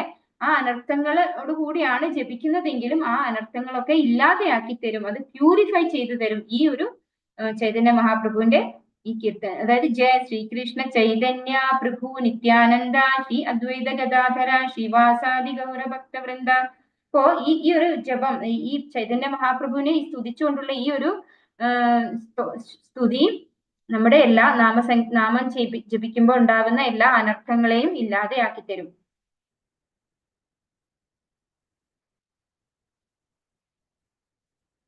ഹരേ കൃഷ്ണ കൃഷ്ണ കൃഷ്ണ ഹരേ ഹരേ, ഹരേ രാമ രാമ രാമ ഹരേ ഹരേ. ഈ മന്ത്രമാണ് ചൈതന്യ മഹാപ്രഭു സ്ട്രീറ്റിലും ഒക്കെ, കൽക്കട്ടയിലാണ് ചൈതന്യ മഹാപ്രഭു ജനിച്ചത്. അപ്പോ ചൈതന്യ മഹാപ്രഭു ഇത് എല്ലാ നഗരങ്ങളിലും ഒക്കെ ഇത് ചൊല്ലി എല്ലാവരുടെ ഡോർ സ്റ്റെപ്പിലും പോയി പറയും, ഒരു തവണയെങ്കിലും ഹരേ കൃഷ്ണ മഹാമന്ത്രം ജപിക്കൂ എന്ന്. അങ്ങനെ എല്ലാവരെ കൊണ്ടും ജപിപ്പിക്കാറുണ്ടായിരുന്നു ചൈതന്യ മഹാപ്രഭു. യദ്യദാചരതി ശ്രേഷ്ഠഃ തത്തദേവേതരോ ജനഃ സയത് പ്രമാണം കുരുതേ ലോകസ്തദനുവർത്തതേ. ഒരു ശ്രേഷ്ഠനായ വ്യക്തി എന്തു തന്നെ ചെയ്താലും സാധാരണ ജനങ്ങൾ അദ്ദേഹത്തെ അനുകരിക്കുന്നു. മാതൃകാപരങ്ങളായ പ്രവൃത്തികളിൽ അദ്ദേഹം സ്വീകരിക്കുന്ന മാനദണ്ഡങ്ങളെ ലോകമൊട്ടാകെ ആദരിക്കുന്നു. അതായത് നമുക്കറിയാം, ഒരു ലീഡർ എന്താണോ ചെയ്യുന്നത് അതാണ് അവരുടെ ഫോളോവേഴ്സ് ചെയ്യുക, അല്ലെ? അപ്പോ എന്താണോ ആചരതി ശ്രേഷ്ഠ, നമ്മൾ വെറുതെ പറഞ്ഞത് കൊണ്ട് കാര്യം. ആചരതി പറഞ്ഞ എന്താണ്? നമ്മൾ ചെയ്ത് കാണിക്കുകയാണ് ചെയ്യുന്നത്, അല്ലെ? നമ്മൾ പറയുന്നു, ഇപ്പൊ ഞാൻ ഒരാളോട് പറയുന്നു സിഗരറ്റ് വലിക്കരുത് എന്ന് പറഞ്ഞിട്ട് ഞാൻ സിഗരറ്റ് വലിക്കുകയാണെങ്കിൽ അത് അവരനുസരിക്കുമോ? ഇല്ല. അപ്പോ ശരിക്കും പറയുന്നത് എന്താന്ന് വെച്ചാൽ, ഇവിടെ നമ്മളിപ്പോ നമ്മളെ വീട്ടിലുള്ള അമ്മമാരും അച്ഛന്മാരും ഒക്കെ പറയും കുട്ടികൾ നാമം ജപിക്കുന്നില്ല എന്ന്. അപ്പോ നമ്മൾ നാമം ജപിച്ചാൽ മതി, അപ്പൊ അത് അവര് ആചരിച്ചുകൊള്ളും. അതായത് കുടുംബത്തിലുള്ള മുതിർന്നവർ എന്താണോ ചെയ്യുന്നത് അത് ഫോളോ ചെയ്യും കുട്ടികളായിട്ടുള്ള ആൾക്കാര്. അതുകൊണ്ട് നമ്മൾ എന്താണോ ആചരിച്ച് കാണിക്കുക, നമ്മൾ പറഞ്ഞു കൊടുക്കുകയല്ല വേണ്ടത്, ആചരിച്ച് കാണിക്കുക, അതാണ് വേണ്ടത്. അപ്പോ ശ്രേഷ്ഠരായിട്ടുള്ള ആളുകൾ എന്താണോ ആചരിച്ച് കാണിക്കുന്നത് അതാണ് ഫോളോവേഴ്സ് ആയിട്ടുള്ള, അതായത് അദ്ദേഹത്തെ നോക്കി പഠിക്കുന്ന ആൾക്കാര് ചെയ്യുന്നത് എന്നാണ് പറയുന്നത് ഈ ഒരു ശ്ലോകത്തിലൂടെ. അപ്പൊ നമ്മുടെ വീട്ടിൽ നമ്മൾ എന്തൊക്കെയാണോ ഭഗവാന്റെ സേവനത്തിലാവട്ടെ അല്ലെങ്കിൽ ഏത് കാര്യങ്ങൾ നല്ല കാര്യങ്ങൾ നമുക്ക് കുട്ടികൾക്ക് ഉപദേശിച്ചു കൊടുക്കുന്നതിന് പകരം നമ്മളത് ചെയ്ത് കാണിച്ചു കൊടുക്കണം. അങ്ങനെയാകുമ്പോൾ മാതൃകാപരങ്ങളായ പ്രവൃത്തികളിൽ അവർ സ്വീകരിക്കുന്ന മാനദണ്ഡങ്ങളെ മറ്റുള്ളവരെ ആദരിക്കുന്നു. അത് ശ്രേഷ്ഠരായിട്ടുള്ള വ്യക്തികൾ അല്ലെ, നമ്മളെ പിന്നെ ലീഡേഴ്സ് അങ്ങനെയുള്ളവരൊക്കെ ചെയ്യുന്നത് നമ്മൾ ഫോളോ ചെയ്യുന്നുണ്ട് അല്ലെ. അതാണ് ഇവിടെ പറഞ്ഞു തരുന്നത്. നമേ പാർത്ഥാസ്തി കർത്തവ്യം ത്രിഷു ലോകേഷു കിഞ്ചന നാനവാപ്തമവാപ്തവ്യം വർത്ത ഏവ ച കർമ്മണി. പാർത്ഥ, 3 ലോകങ്ങളിലും എനിക്ക് ചെയ്യേണ്ടതായിട്ട് ഒന്നുമില്ല. എനിക്ക് ഇല്ലാത്തതായോ ആവശ്യമായതായോ ആയി യാതൊന്നുമില്ല. എങ്കിലും ഞാൻ വിധിക്കപ്പെട്ട കർമ്മം ചെയ്തുകൊണ്ടേയിരിക്കുന്നു.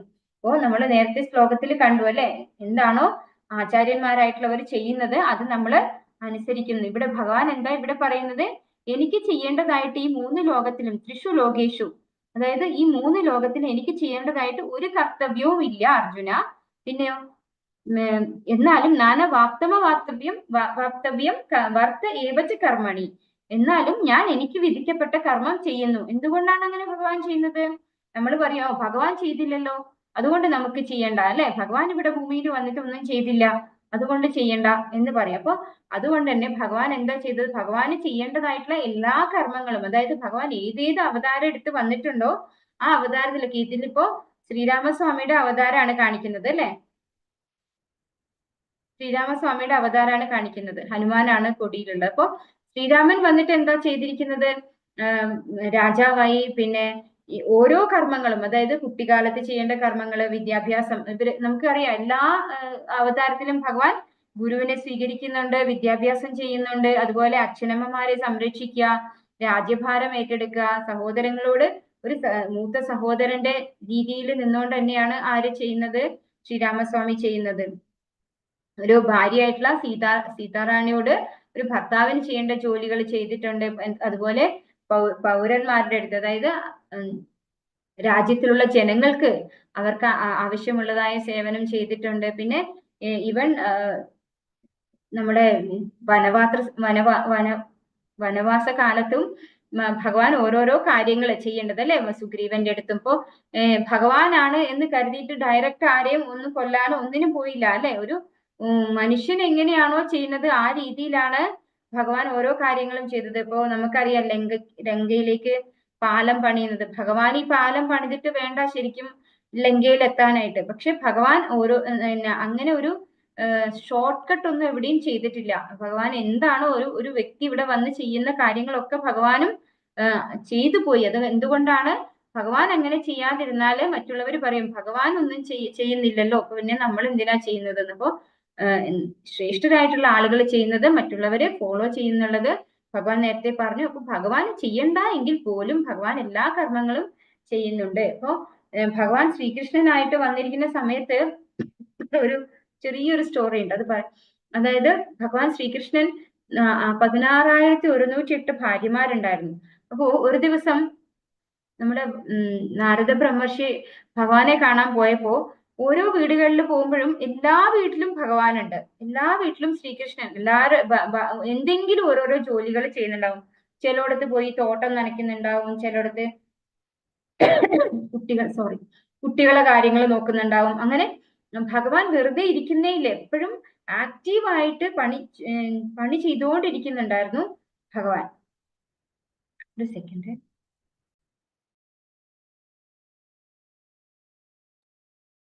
സദാസമയം ജോലി ചെയ്യുന്ന, അതായത് ആക്റ്റീവ് ആയിട്ടിരിക്കുന്ന ആള് തന്നെയായിരുന്നു ഭഗവാൻ, കർമ്മം ചെയ്യുന്നുണ്ടായിരുന്നു. അപ്പോ ഭഗവാൻ ഈ കർമ്മം ചെയ്യേണ്ടതിന്റെ ഒരു അത്യാവശ്യം ഇല്ല എങ്കിൽ പോലും ഭഗവാൻ കർമ്മം ചെയ്തു. അപ്പോ നമ്മൾ അതുകൊണ്ട് കർമ്മം ചെയ്യാതിരിക്കാനല്ല നമ്മുടെയും ജോലി, കർമ്മം അവശ്യമായിട്ടും ചെയ്യേണ്ടുന്നതാണ്. പ്രകൃതി ക്രിയമാണാനി ഗുണൈ കർമാണി സർവശഃ അഹങ്കാര വിമൂഢാത്മാ കർത്താഹമിതി മന്യതേ. വിദ്യാഹങ്കാരത്തിന്റെ പ്രഭാവത്താൽ മോഹിതനായ ജീവാത്മാവ് താനാണ് കർമ്മങ്ങൾ ചെയ്യുന്നതെന്ന് ചിന്തിക്കുന്നു. വാസ്തവത്തിൽ പ്രകൃതിയുടെ 3 ഗുണങ്ങളാണ് അവ നിർവഹിക്കുന്നത്.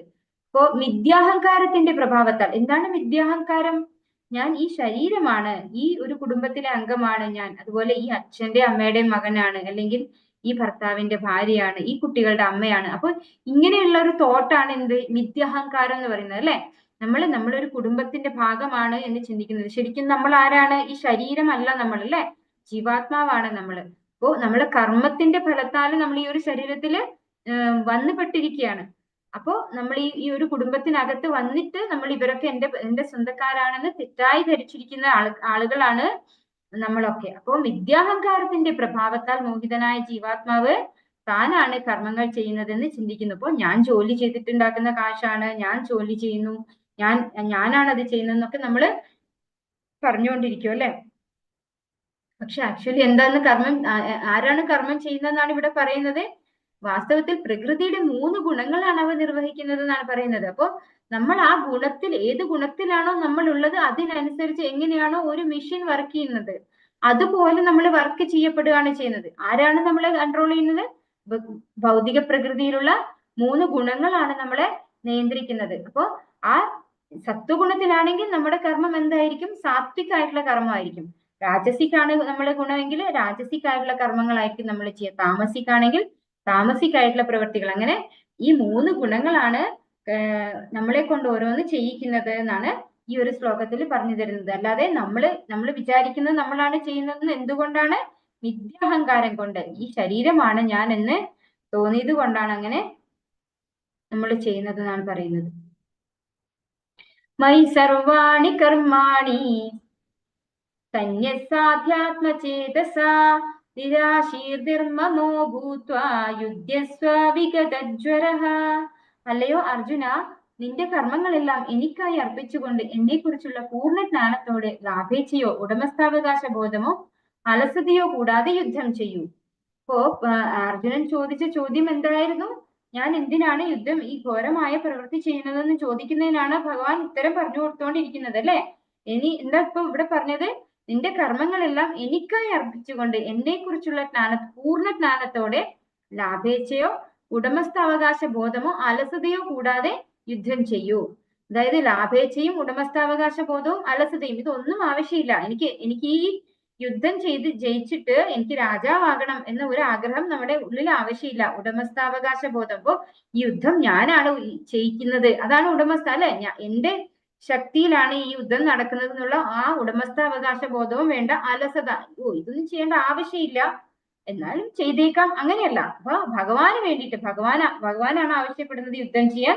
അതുകൊണ്ട് ഭഗവാന് വേണ്ടിയിട്ട് നന്നായി പോരാടാ. അതായത് യുദ്ധം ശരിക്കും ജയിക്കാൻ വേണ്ടി തന്നെ, അതായത് ജയിക്കാന്നല്ല, ലാഭേച്ഛ ഇല്ലാതെയാണ് ചെയ്യേണ്ടത്. പക്ഷെ നമ്മൾ അലസമായിട്ട് ചെയ്യേണ്ട യുദ്ധമല്ല എന്നാണ് പറഞ്ഞത്. ലാഭേച്ഛയോടുകൂടിയോ ഉടമസ്ഥാവകാശ ബോധമോ നമുക്ക് ഇതിനകത്ത് വേണ്ട. ഞാനാണ് ചെയ്യുന്നത്, അല്ലെങ്കിൽ ഞാനാണ് ജയിക്കാൻ പോണത്, എനിക്കിത് ജയിക്കണം, ഇങ്ങനെയുള്ള ഒരു ചിന്തയൊന്നും വേണ്ട. പക്ഷെ ഇങ്ങനെയുള്ള ചിന്തയില്ല എന്ന് കരുതി അലസമായിട്ട് ചെയ്യാൻ വേണ്ട. നമ്മൾ എങ്ങനെയാണോ ജയിക്കാൻ വേണ്ടി യുദ്ധം ചെയ്യുന്നത് അതുപോലെ തന്നെ യുദ്ധം ചെയ്യാം. പക്ഷെ ജയിക്കണം എന്നുള്ളൊരു ആഗ്രഹം ഉണ്ടാവേണ്ട കാര്യമില്ല എന്ന് മാത്രമല്ല, എങ്ങനെ അത് ചെയ്യണം? ഭഗവാനെ കുറിച്ചുള്ള പൂർണ്ണ ജ്ഞാനത്തോടെ, ഭഗവാൻ ആരാണെന്ന് വ്യക്തമായി മനസ്സിലാക്കി, ഭഗവാനാണ് എല്ലാറ്റിന്റെയും നിയന്ത്രകൻ എന്ന് മനസ്സിലാക്കി ഭഗവാന് വേണ്ടി യജ്ഞമായിട്ട് ചെയ്തുകൊണ്ട് ഈ യുദ്ധം ചെയ്യൂ അർജുന എന്നാണ് ഭഗവാൻ പറഞ്ഞു കൊടുക്കുന്നത് അർജുനൻ.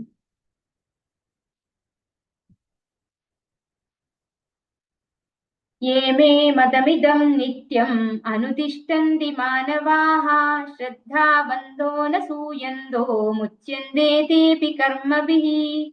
എന്റെ യജ്ഞാനുസാരം സ്വകർമ്മങ്ങൾ നിർവഹിക്കുകയും എന്റെ ആജ്ഞാനുസാരം സ്വകർമ്മങ്ങൾ നിർവഹിക്കുകയും അസൂയ കൂടാതെ വിശ്വാസപൂർവം ഈ ഉപദേശങ്ങൾ അനുസരിക്കുകയും ചെയ്യുന്നവർ കർമ്മഫലങ്ങളുടെ കുടുക്കിൽ നിന്ന് മോചനം നേടുന്നു.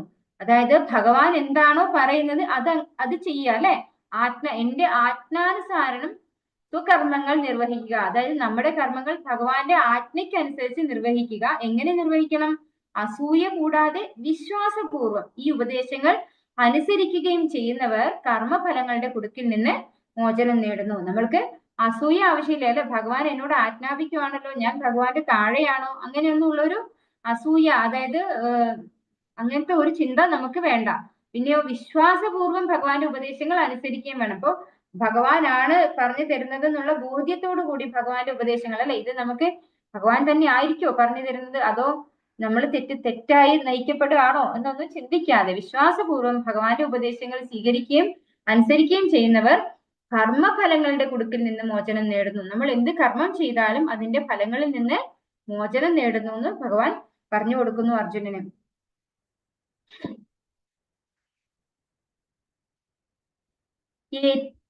ഏതദഭ്യസൂയന്തോ നാനുതിഷ്ഠന്തി മേ മതം സർവജ്ഞാന വിമൂഢാംസ്താൻ വിദ്ധി നഷ്ടാന ചേതസഃ. അസൂയാലുക്കളായി എന്റെ ഉപദേശങ്ങളെ അവഗണിക്കുകയും അനുസരിക്കാതിരിക്കുകയും ചെയ്യുന്നവരെ ഒട്ടും അറിവില്ലാത്തവരും മൂഢരുമായി കണക്കാക്കണം. പൂർണ്ണത നേടുന്നതിനുള്ള അവരുടെ യത്നങ്ങൾ വിഫലമാക്കപ്പെടുകയും ചെയ്യുന്നു. ഭഗവാന്റെ ഉപദേശങ്ങള് അസൂയ കാരണം, അതായത് ഭഗവാൻ ആരാ നമ്മളെ നിയന്ത്രിക്കാൻ, ഭഗവാൻ എന്തിനാ നമ്മൾക്ക് ഉപദേശം തരുന്നത്, ഞാൻ എനിക്ക് ഇഷ്ടമുള്ളത് പോലെയൊക്കെ ചെയ്യും എന്ന് ചിന്തിക്കുന്ന ആളുകള് എന്താണ്, അസൂയാലുക്കളാണ് അല്ലെ. അവർക്ക് എന്താണ്, ഭഗവാന്റെ ഉപദേശങ്ങളെ അവർ അവഗണിക്കുകയും അനുസരിക്കാതിരിക്കുകയും ചെയ്യുന്നുവെങ്കിൽ അവരെ അറിവില്ലാത്തവരും മൂഢരുമായിട്ട് കണക്കാക്കണം എന്നാണ് ഭഗവാൻ പറയുന്നത്. അതായത് ഭഗവാനെ മനസ്സിലാക്കാതെ ഭഗവാനോട് അസൂയാലുവായി ഭഗവാന്റെ ഉപദേശങ്ങളെ ശ്രദ്ധിക്കാതെ അതിനെ അവഗണിക്കുന്നവരെ ഭഗവാൻ മൂഢന്മാർ എന്നാണ് വിളിക്കുന്നത്. പൂർണ്ണത നേടുന്നതിനുള്ള അവരുടെ യത്നങ്ങൾ വിഫലമാക്കപ്പെടുകയും ചെയ്യുന്നു. അപ്പൊ അവർക്കൊരിക്കലും ഈ ഭൗതിക ലോകത്ത് നിന്ന് മുക്തിയില്ല, അവർക്കൊരിക്കലും പൂർണ്ണത നേടാനും സാധിക്കില്ല. എപ്പോഴാണ് നമുക്ക് പൂർണ്ണത കിട്ടുക? ഭഗവാനെ ആശ്രയിക്കുമ്പോൾ അല്ലെ. ഭഗവാനെ ആശ്രയിച്ച് ഈ ഭൗതികമായ മാലിന്യങ്ങളിൽ നിന്ന് മുക്തരാവണം, അപ്പോഴാണ് നമ്മൾക്ക് പൂർണ്ണത കിട്ടുള്ളൂ. പക്ഷെ ഭഗവാനെ ആശ്രയിക്കാതെ ഭഗവാനോട് അസൂയ ഉള്ളവർക്ക്, ഭഗവാനെ അനുസരിക്കാത്തവർക്ക് മൂഢരായിട്ടിരിക്കാനേ സാധിക്കുള്ളൂ. അവർക്ക് ഒരിക്കലും പൂർണ്ണത കൈവരിക്കാൻ സാധിക്കില്ല. അർജുന ഉവാച അത കേന പ്രയുക്തോയം പാപം ചരതി പൂരുഷഃ അനിച്ഛന്നപി വാഷ്ണേയ ബലാദിവ നിയോജിതഃ. അർജുനൻ പറഞ്ഞു, വാഷ്ണേയ, ഏതിനാലാണ് ഒരാൾ തനിക്ക് ഇഷ്ടമല്ലെങ്കിൽ പോലും ബലാത്കാരേണ എന്ന പോലെ പാപം ചെയ്യാൻ പ്രേരിതനാകുന്നത്? ഇത് നമ്മുടെയൊക്കെ ഉള്ളില് വന്നിട്ടുള്ള ഒരു സംശയമായിരിക്കും അല്ലെ. നമ്മൾക്കറിയാം പലരും പലതരത്തിലും തെറ്റ് ചെയ്യുന്നത്, അതായത് 100% തെറ്റാണെന്ന് അറിഞ്ഞാൽ പോലും അവരത് ചെയ്യും അല്ലെ. നമുക്കിപ്പോ സമൂഹത്തിലൊക്കെ ഇഷ്ടം പോലെ അങ്ങനെയുള്ള പാത്രത്തിലാവട്ടെ എവിടെയാവട്ടെ തെറ്റ് ചെയ്യുന്നവരെയാണ് നമുക്ക് കൂടുതലും കാണാനുള്ളത്. അപ്പൊ അർജുനന്റെ ചോദ്യം, ഇതെന്തിനാണ് ഇവരൊക്കെ ഇങ്ങനെ തെറ്റാണെന്ന് അറിഞ്ഞിട്ടും ആരോ നിർബന്ധിച്ച് ചെയ്യിപ്പിക്കുന്നത് പോലെ ഇവർ ചെയ്യുന്നത് എന്തിനാണ്? അതായത് എനിക്കിത് ചെയ്തേ പറ്റുള്ളൂ, നമുക്ക് ആ തെറ്റിൽ നിന്ന് മാറി നിൽക്കാൻ സാധിക്കുന്നില്ല, ആ രീതിയിൽ തെറ്റുകൾ ചെയ്യും. എന്താണ് അതിന്റെ കാരണം? വാഷ്ണേയ, വിഷ്ണുകുലത്തിൽ പിറന്ന ഭഗവാന് ആ കുലത്തിൽ ജനിച്ചവനായിട്ടാണ് അഭിസംബോധന ചെയ്യുന്നത്. വാഷ്ണേയ എന്നാണ് വിളിക്കുന്നത്. അപ്പൊ ഭഗവാനോട് ചോദിക്കുകയാണ്, എന്തുകൊണ്ടാണ് ആളുകൾ ഇങ്ങനെ തെറ്റാണെന്ന് അറിഞ്ഞിട്ടും ഇത് എനിക്ക് ചെയ്തേ മതിയാവൂ തെറ്റ് എന്ന് ചിന്തിച്ചുകൊണ്ട് ചെയ്യുന്നത്? ആരാണ് അവരെ തെറ്റ് ചെയ്യാൻ, പാപം ചെയ്യാൻ പ്രേരിതരാക്കുന്നത് എന്ന് അർജുനൻ ചോദിക്കുകയാണ് ഭഗവാനോട്. അപ്പൊ ഭഗവാൻ ഉത്തരം പറയാണ്, ശ്രീ ഭഗവാനുവാച കാമയേഷ ക്രോധയേഷ രജോ ഗുണസമുദ്ഭവഃ മഹാശനോ മഹാപാപ്മാ വിദ്യേനമിഹ വൈരിണം. ശ്രീ ഭഗവാൻ പറഞ്ഞു, അല്ലയോ അർജുന, രജോ ഗുണവുമായുള്ള സമ്പർക്കത്തിൽ നിന്നുണ്ടായതും പിന്നീട് ക്രോധമായി തീരുന്നതുമായ കാമമാണ് ഇങ്ങനെ പ്രേരിപ്പിക്കുന്നത്. എല്ലാം നശിപ്പിക്കുന്ന ഈ മഹാപാപമാണ് ഇഹലോകത്തിലെ ശത്രു.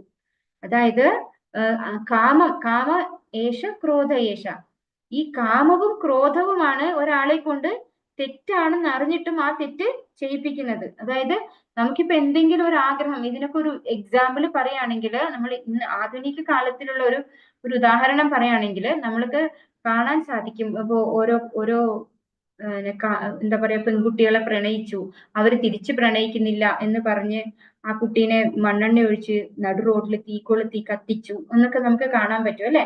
അപ്പൊ എന്തുകൊണ്ടാണ് ഇത് ചെയ്യുന്നത്? ആ കുട്ടിയെ എന്റെ സ്വന്തമാക്കണം എന്നുള്ള ഒരു ആഗ്രഹമാണ് ആ ആളിനെ കൊണ്ടത് ആദ്യം ആ കാമം സാധിക്കുന്നില്ല എന്ന് വരുമ്പോ എന്താവുന്നു? അത് ക്രോധമായി മാറുന്നു അല്ലെ. ആ ക്രോധത്തില് നമുക്ക് എന്താണ് ശരി എന്ത് തെറ്റെന്ന് ചിന്തിക്കുന്നില്ല. നമ്മൾ ഈ ഒരു പ്രവൃത്തി, ഇങ്ങനെ ഒരാളിനെ പച്ച ജീവനോടുകൂടി മണ്ണെണ്ണ ഒഴിച്ച് കത്തിച്ചാല് അവർക്കോ നമുക്കോ അല്ലെങ്കിൽ ആർക്കെങ്കിലും ഒരാൾക്ക് പ്രയോജനം ഉണ്ടോ?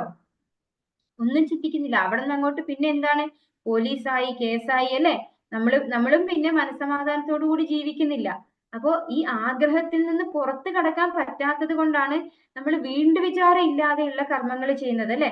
പിന്നെ തെറ്റാണെന്ന് നമുക്കറിയാം, പക്ഷെ ആ തെറ്റിനെ ഉൾക്കൊള്ളാനുള്ള ഒരു ടൈം പോലും നമ്മൾ എന്തിനു കൊടുക്കില്ല? നമുക്ക് ഈ ക്രോധം, നമ്മൾ ഈ ക്രോധം കാരണം നമുക്ക് ആ ബുദ്ധിയൊക്കെ നശിച്ചു പോകും അല്ലെ. അതാണ് രണ്ടാമത്തെ അധ്യായത്തില് നമ്മൾ പഠിച്ചല്ലേ. ക്രോധാത് ഭവതി സമ്മോഹ, സമ്മോഹ സ്മൃതി വിഭ്രമ, സ്മൃതി ഭ്രംശാത് ബുദ്ധിനാശാത്, ബുദ്ധിനാശാത് പ്രണശ്യതി. അപ്പോ ഈ ക്രോധം വന്നു കഴിഞ്ഞു കഴിഞ്ഞാൽ പിന്നെ നമുക്ക് ഒരു കൺട്രോളും ഇല്ലാതെയായി പോകും. അപ്പോ ഈ ക്രോധം വരുന്നത് എന്തുകൊണ്ടാണ്? അമിതമായിട്ടുള്ള കാമം കൊണ്ടാണ് ക്രോധം വരുന്നത്.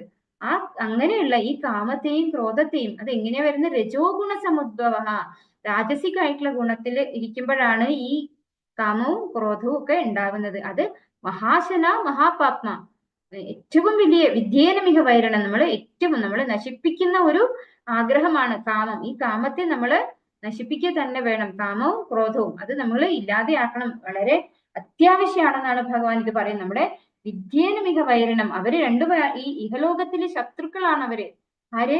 കാമക്രോധങ്ങള്. അപ്പോ നമ്മളത് മനസ്സിലാക്കേണ്ടത് അമിതമായിട്ടുള്ള ആഗ്രഹം അത് നടക്കാതിരിക്കുമ്പോൾ വരുന്ന ക്രോധവും ഇത് നമ്മളെ കൺട്രോൾ ചെയ്യാണ് ചെയ്യുന്നത്. നമ്മളെ നാളേക്ക് നമ്മൾ ഈ ചെയ്യുന്ന പ്രവൃത്തി നമുക്കോ അവർക്കോ ഗുണമുണ്ടോ എന്ന് പോലും ചിന്തിക്കാനുള്ള ഒരു സാഹചര്യം നമുക്ക് കിട്ടില്ല. അപ്പൊ അതാണ് അർജുനൻ ചോദിച്ചത്, തെറ്റാണെന്ന് അറിഞ്ഞിട്ട് നമുക്കറിയാം അല്ലെ, ഇതൊക്കെ തെറ്റല്ലേ, ഇതുകൊണ്ട് അവർക്ക് ഗുണമുണ്ടോ? അവരെന്താ ചെയ്യുന്നത്? അവര് പോലീസായി കേസായി അവർക്ക് സമാധാനത്തോടു കൂടി ജീവിക്കാൻ പറ്റില്ല. പിന്നെ എന്തിനാണ് അവരിത് ചെയ്യുന്നത് എന്നാണ് നമ്മൾ ഇന്ന് ചിന്തിക്കുക. അപ്പൊ അത് അവരെ കൊണ്ട് ആരാ ചെയ്യിക്കുന്നത്? അവരുടെ ഉള്ളിലെ കാമക്രോധങ്ങളാണ് അവരെ കൊണ്ട് അത് ചെയ്യിക്കുന്നത്. ധൂമേന മ്രിയതി വന്യഃ യഥാദർശോ മലേന ച യഥോൽബേനാവൃതോ ഗർഭഃ തഥാ തേനേമദാവൃതം. പുക തീന എന്ന പോലെയും പൊടി കണ്ണാടി എന്ന പോലെയും ഗർഭാശയം ഭ്രൂണത്തെ എന്ന പോലെയും ജീവാത്മാവിനെ വ്യത്യസ്തമായ അളവുകളിലുള്ള കാമം ആവരണം ചെയ്തിരിക്കുന്നു. അപ്പോ ജീവാത്മാക്കളെയൊക്കെ എല്ലാവരെയും ആവരണം ചെയ്തിരിക്കുന്നതാണ് ഈ കാമം എന്ന് പറയുന്നത് അല്ലെ. അപ്പൊ ഏതേതുപോലെ 3 തരത്തിലാണ് ഇവിടെ പറഞ്ഞിരിക്കുന്നത്. ഒന്ന്, കണ്ണാടിയിൽ പൊടി പറ്റിയിട്ടുണ്ട്. അപ്പൊ കണ്ണാടിയിൽ പറ്റിയ പൊടി എന്താണ്? നമുക്ക് പെട്ടെന്ന് തുടച്ചാൽ ക്ലീൻ ആവുന്നതാണ് അല്ലെ. അത് വൃത്തിയായിട്ട് ഒരു തുണി കൊണ്ട് തുടച്ചു കഴിഞ്ഞാല് അതിലുള്ള പൊടിയൊക്കെ മാറി അത് ക്ലിയർ ആയി വരും. എന്നാല് പുക തീന എന്ന പോലെ, അതായത് പുകയിൽ തീ ആകുമ്പോൾ അത് കുറച്ചുകൂടി പ്രയാസമുണ്ട്. ഇത്ര ഈസി അല്ല അല്ലെ. കണ്ണാടിയിലുള്ള പൊടി കളയുന്നത്ര ഈസി അല്ല പുക തീനെ മൂടുമ്പോൾ. അത് കുറച്ചൊന്ന് ഊതി കത്തിച്ചു കഴിഞ്ഞാല് അതും കത്തിക്കഴിഞ്ഞു കഴിഞ്ഞാൽ ഈ പുക മാറിക്കോളും. പക്ഷെ ഈ എംബ്രയോ, അതായത് ഭ്രൂണത്തിന് ഗർഭപാത്രം വെച്ചിരിക്കുന്നത് എങ്ങനെയാണ്? അത് ഇത്ര പെട്ടെന്നൊന്നും അതിന് പുറത്ത് കടക്കാൻ പറ്റില്ല അല്ലെ. ആ ഒരു കാമത്തിന്റെ ഒരു കമ്പാരിസൺ എന്ന് പറയുന്നത് അത്ര എളുപ്പത്തിൽ നമുക്ക് പുറത്തേക്ക് വരാൻ സാധിക്കില്ല. അപ്പോ ഇതില് ഈ ഒരു ശിലപ്രഭുപാദരുടെ പർപ്പോട്ടിൽ പറയുന്നത്, മനുഷ്യരുടെ ഉള്ളിലുള്ള കാമം എന്ന് പറയുന്നത് കണ്ണാടിയുടെ മുകളിലുള്ള പൊടി പോലെയാണ്. അത് പെട്ടെന്ന് മാറ്റാൻ സാധിക്കും. എന്തുകൊണ്ടാണ് അത് സാധിക്കുന്നത്? മനുഷ്യർക്ക് കർമ്മം, അതായത് ഭഗവാന്റെ സേവനം ചെയ്യാനും ഭഗവാന്റെ തിരുനാമം ജപിക്കാനും സാധിക്കും. അതുകൊണ്ട് ആ ഭഗവാന്റെ നാമം ജപിക്കുകയും ഭഗവാന്റെ സേവനത്തിൽ ഏർപ്പെടുകയും ചെയ്തു കഴിഞ്ഞാൽ പിന്നെ എന്താണ്? ഈ കാമം തനിയെ വഴി മാറിക്കോളും. അപ്പോ അത് പെട്ടെന്ന് ക്ലിയർ ആക്കാൻ പറ്റുന്നത് ആർക്കാണ്? മനുഷ്യർക്കാണ്.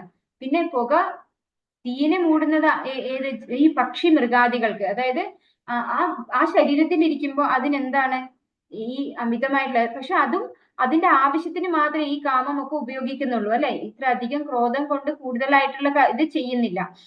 അപ്പൊ അതിന് പുറത്തേക്ക് വരാൻ കുറച്ചുകൂടെ എളുപ്പമാണ്. എന്നാല് വൃക്ഷങ്ങളാവട്ടെ, വൃക്ഷങ്ങൾക്ക് അതിന് പെട്ടെന്നൊന്നും പുറത്തു വരാൻ, അത് നിന്നോടത്ത് തന്നെ നിൽക്കുകയാണ് അല്ലെ. അതിന് അത്ര പെട്ടെന്നൊന്നും പുറത്തേക്ക് വരാൻ സാധിക്കില്ല. ഈ അമിതമായ കാമത്തിന്, അതായത് ഈ ഭ്രൂണത്തിന് ഗർഭപാത്രം മറയ്ക്കുന്നത് പോലെ എന്നുള്ള ആ കമ്പാരിസൺ വൃക്ഷങ്ങളുടെ അവസ്ഥയാണെന്നാണ് ശിലപ്രഭുപാദർ എക്സ്പ്ലെയിൻ ചെയ്ത് പറഞ്ഞിരുന്നത്. ഇന്ദ്രിയാണി മനോബുദ്ധി അസ്യാധിഷ്ഠാനമുച്യതേ ഏതൈർവിമോഹയത്യേഷ ജ്ഞാനമാവൃത്യ ദേഹിനം. ഇന്ദ്രിയങ്ങൾ, മനസ്സ്, ബുദ്ധി എന്നിവയാണ് കാമത്തിന്റെ ഇരിപ്പിടങ്ങൾ. അവയിൽ കൂടി കാമം യഥാർത്ഥ ജ്ഞാനത്തെ ആവരണം ചെയ്ത് ജീവസത്തയെ മോഹിപ്പിക്കുന്നു. അപ്പോ എവിടെയാണ് ഈ കാമം ഇരിക്കുന്നത് എന്ന് ഇവിടെ പറഞ്ഞു തരികയാണ്. അതായത് ഇന്ദ്രിയങ്ങൾ എന്ന് പറഞ്ഞു കഴിഞ്ഞാൽ എന്താണ്? നമുക്ക് കണ്ണുകൾക്ക് എന്താണ് ഇഷ്ടം? നല്ല നല്ല കാഴ്ചകൾ കാണാൻ ഭയങ്കര ഇഷ്ടമാണ് അല്ലെ. കാതിന് നല്ല പാട്ട് കേൾക്കാൻ ഇഷ്ടമാണ്. പിന്നെയോ നല്ല കാര്യങ്ങള്, അതുപോലെ ചിലർക്ക് ഇഷ്ടം പരദൂഷണം പറയുന്ന പോലെ, അങ്ങനെ കാതുകൾക്ക് പലതും കേൾക്കാൻ ഇഷ്ടമാണ്. പിന്നെയോ നാക്കിന് നല്ല രുചിയുള്ള ആഹാരം കഴിക്കാൻ ഇഷ്ടമാണ്. ഒരുപാട് സംസാരിക്കാൻ അല്ലെ, ഒരുപാട് ഇങ്ങനെ നമുക്ക് പല കാര്യങ്ങൾ സംസാരിക്കാൻ ഇഷ്ടമാണ്. പിന്നെ എന്താണ്, മൂക്കിന് നല്ല സ്മെല്ല്, നല്ല നല്ല സ്മെല്ല് ആസ്വദിക്കാൻ ഇഷ്ടമാണ്. അങ്ങനെ ശരീരം, സ്കിന്നിന്, തൊലിക്ക് സ്പർശന സുഖം ഇഷ്ടമാണ്. അപ്പൊ അതുപോലെ ഇന്ദ്രിയങ്ങൾക്കൊക്കെ എന്താണ്, ഓരോരോരോ ആഗ്രഹങ്ങളാണ്. അതിനെ അട്രാക്ട് ചെയ്യാൻ ഒരുപാട് കാര്യങ്ങളുണ്ട്. അപ്പൊ മനസ്സ്, ബുദ്ധി, അതോ മനസ്സ് ഈ ഇന്ദ്രിയങ്ങൾ എന്താണോ പറയുന്നത് അതിനനുസരിച്ച് പോയാൽ ബുദ്ധിയും ഈ മനസ്സിന്റെ കൂടെ പോകും. അങ്ങനെ ആകുമ്പോഴാണ് നമ്മൾ ഈ കാമത്തിൽ പെട്ടുപോകുന്നത്. ഇപ്പോ കാമത്തിന്റെ ഇരിപ്പിടങ്ങള് ഇന്ദ്രിയങ്ങള്, മനസ്സ്, ബുദ്ധി ഇവയാണ്. ഈ ഇന്ദ്രിയങ്ങളും മനസ്സും ബുദ്ധിയും നമ്മുടെ യഥാർത്ഥ ജ്ഞാനത്തെ ആവരണം ചെയ്ത് ജീവസത്തയെ മോഹിപ്പിക്കുന്നു. അതായത് നമ്മൾ ഈ ആത്മാവാണ്, ശരീരമല്ല എന്നുള്ള ഈ യഥാർത്ഥ ജ്ഞാനം നമുക്ക് പുറത്തേക്ക് കിട്ടുന്നില്ല. എന്തുകൊണ്ടാണ്? ഈ ഇന്ദ്രിയങ്ങളുടെ ഇഷ്ടങ്ങൾക്കനുസരിച്ച് നമ്മൾ പ്രവർത്തിക്കുമ്പോൾ മനസ്സും ബുദ്ധിയും ആ വഴിക്ക് പോയി ഈ യഥാർത്ഥ ജ്ഞാനം നമ്മൾ മറന്നു പോകുന്നു. അങ്ങനെയാണ് നമ്മളെ ഈ ഇന്ദ്രിയങ്ങളും മനസ്സും ബുദ്ധിയും മോഹിപ്പിക്കുന്നത്, നമ്മുടെ ജ്ഞാനത്തെ മറച്ചു വെക്കുന്നത് അങ്ങനെയാണെന്ന് ഭഗവാൻ പറഞ്ഞു തരുന്നു നമുക്ക്.